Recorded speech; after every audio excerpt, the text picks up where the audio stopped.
Welcome to the Man Cave Podcast. This is your escape for real, unscripted conversations about sports, hobbies, life, and storytelling. No scripts, no forced takes, just Man Cave talk. Now, here's your host, Dan Casper.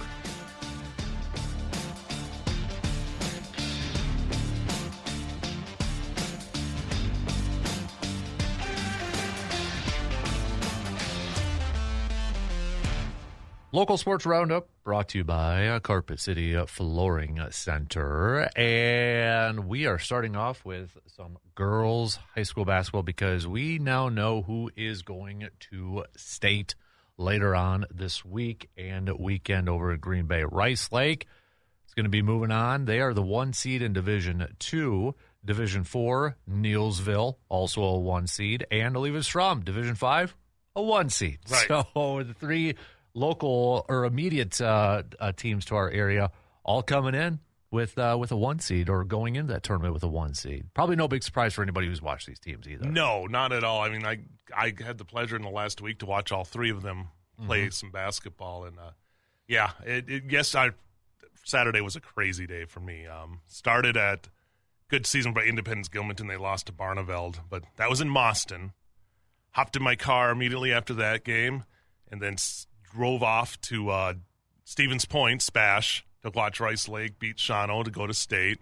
Got in my car and ended up hitting the Fall Creek Durand boys basketball game, which Durand-Arkansaw won in a thriller there to move on to the boys' side. So, yeah, it was a lot of miles were logged on Saturday, and it's all worth it because you get to watch these teams make these runs. But start with D2 and Rice Lake, yeah. I mean, that, with Shepley is the big name. Schmidt is as big as name is new, and she's going to go play at Green Bay, and you had 2 D1 right there, and then the rest. The nice thing watching that team is, if you looked at it at the beginning, you're like, okay, it's kind of a 2-person team, but the rest of those girls have filled in, and that roster has really just grown as a season, and the depth they've had. They had a freshman go off for 18 points against Shawano, which is a really talented team and has a D1 prospect of their own on there.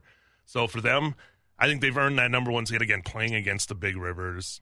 We've talked about this all the time with Rice Lake. Is as small as they are compared to the other Big River schools, that once they get in the playoffs, that helps them so much to be playing against D1 teams the whole time. And then they go in there, and I don't think they feel that pressure that maybe some teams would in these big games. And they showed it. They were so confident in that game against Shawano, and for them to move on for their second straight year to the state tournament, and they're definitely looking to, it was great getting there last year. This year they want to come back with some hardware, and as a number 1 seed, the expectations there for them to do it. So we'll see what they have against Beaver Dam and then, Whitefish Bay and Elkhorn. So that's a tough competition. I was looking at all their records around the same. They've all played good talent. It's we'll just see if Rice Lake, maybe that experience last year helps them a lot. Right. So Neillsville will get things started off on Thursday. That's the first one for our local teams. That's going to be Thursday night, it looks like, right? 6:35, yes. And then Eleva-Strum right away Friday morning at 9:05, and then Rice Lake 1:35 on Friday. Yeah, and that Neillsville team, John Geyer has that defense just clamping down, being able to just shut down some very, very, very talented teams here in the last week. And yeah, was it Regis 20-0 run to open up that game? And I saw them play against each other too at the Cloverville crossover, and Regis is a phenomenally talented team. And Geyer's just he's got that defense working so well, and I think it just gives you fits when you're trying to play against it. And if they get a lead, they're going to clamp down more, and then you just got to try to find some way to claw back in. So that team is going to be very tough, and I think it's not, it's not going to be the prettiest basketball if you're an offensive fan, but the defense there is going to clamp down, and you're going to have some probably low-scoring games in these state tournament games. But that's the way they want it.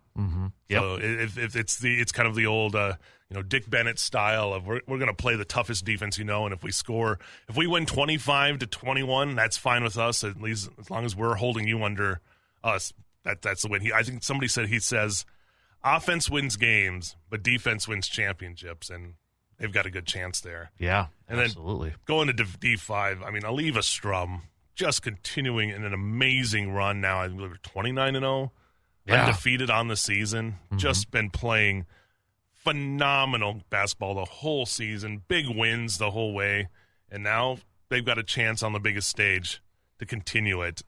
Always a tough thing is, getting to that stage and playing there.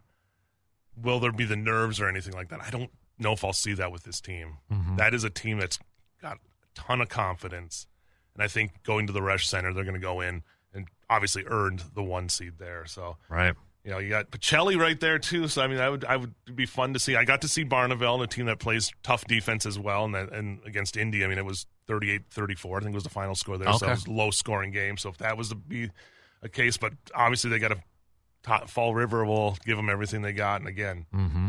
So and then all those championships would be on Saturday. So yep. Yeah, good chance for these girls, and it's been a great girls basketball season so far, and I think this week we'll cap it off with some fine performances. Moving into the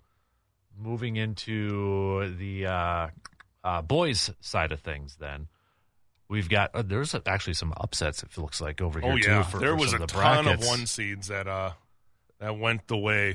I know in Division 1, DC Evers fell to Neenah, so Neenah is a 9 seed moving on. I know Marshfield's probably the closest one for our area. They're a 3 seed moving on, where they'll be taking on Appleton North. There's only 1 seed left in that side of the section. Both those sections. De Pere was the only number 1 seed to make it so far, and that just that's kind of how it's been throughout. I think it's more on the just how close a lot of these teams are this year. It's you can say, well, how did this team get a 1 seed? They end up losing to a 9. I think it's just that there's a razor thin margin of error between all these teams, and I think a lot of it has to do with the fact that when you're running these high-tempo offenses, and we see with the Badgers. Badgers would be a perfect example of a team that can beat anybody.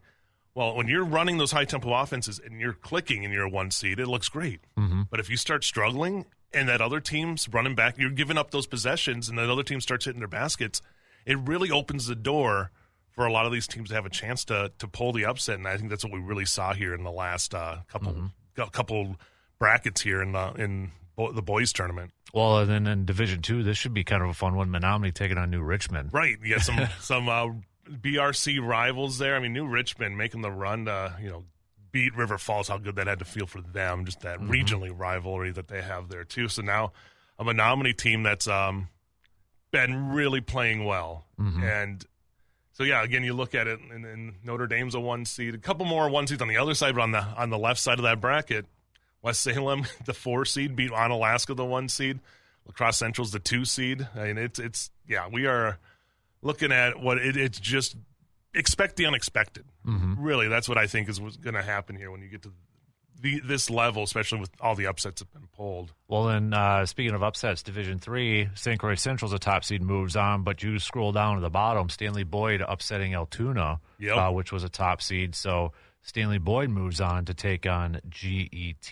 And that Stanley-Boyd team has been tested this whole season by playing in the Clover Belt. And, those matchups with the Regis and Fall Creek, those are ones that have sharpened their skills a little bit. And so, and for them to go in and Altoona is another team that's just a talented team, but they ran into a Stanley-Boyd team that was playing some great defense and getting the shots when they needed. So that's what we've seen so far. Mm-hmm. Is that when you play like that, you have a chance to keep moving. And moving to Division 4, McDonald Catholic still alive. Right, there's your 4 seed. Yep. And they take on Clear Lake, right? Yep, so. Clear Lake, the 2 seed, and then you go down to the bottom, and that was the one that I was at, is Durand-Arkansaw. I saw them play against Altoona in the end of the regular season, and that's a deep team. And I think that really showed up against Fall Creek. And what was just, the atmosphere. I walked in there, I was racing back from Stevens Point, and to get, hoping that I could get to the end of that game, and got there with the final 3 or 4 minutes, probably 2.5 minutes.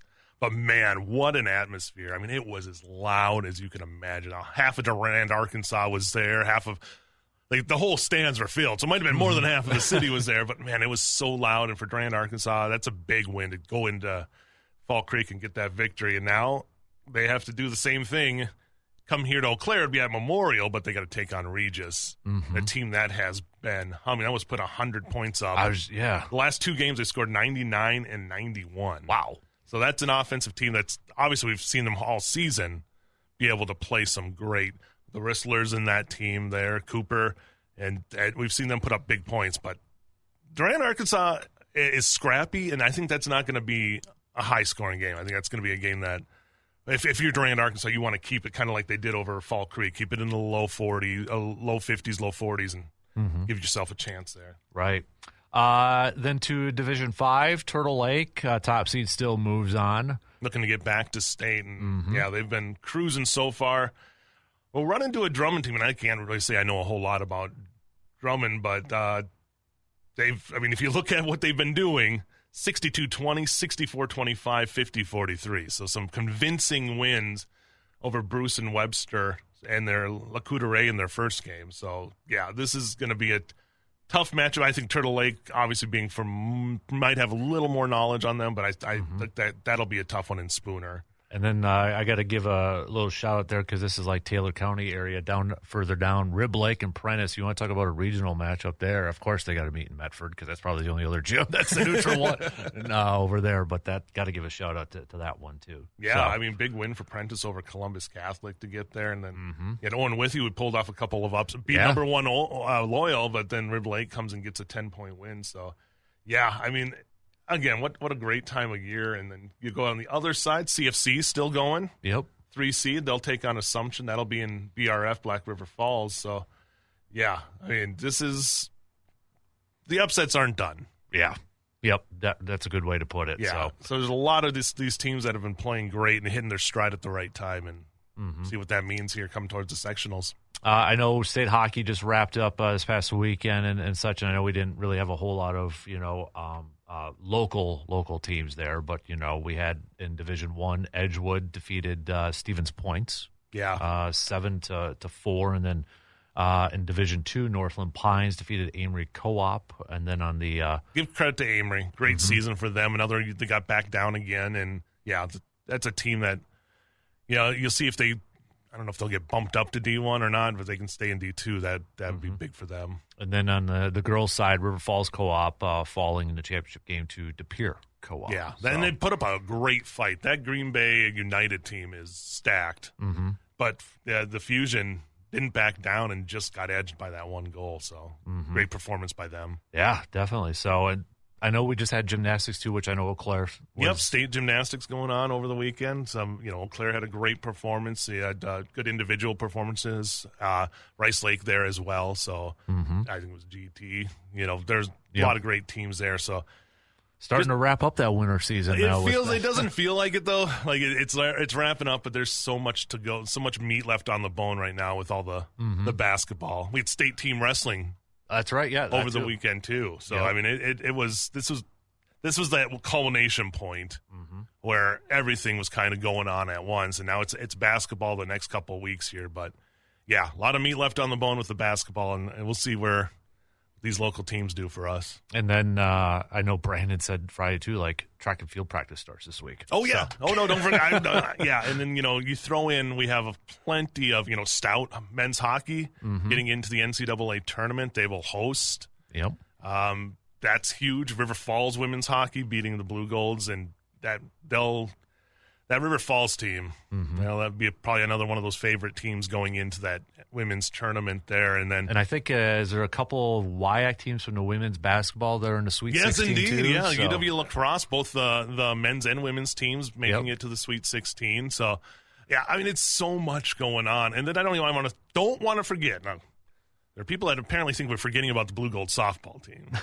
We are not forgetting about you, Blue Gold softball. I just want people out there that are like, why haven't you guys been? It's like, you got to understand. There is so much playoff stuff going on right now for us that it's almost, we just have 3 people that are trying to run around. So we're not forgetting about Blue Gold softball. They've had some great performances. I think 2 sweeps coming up this weekend against Augsburg and against St. Norbert. So Leslie Huntington's team off to a great start. Don't worry, folks. We will get there.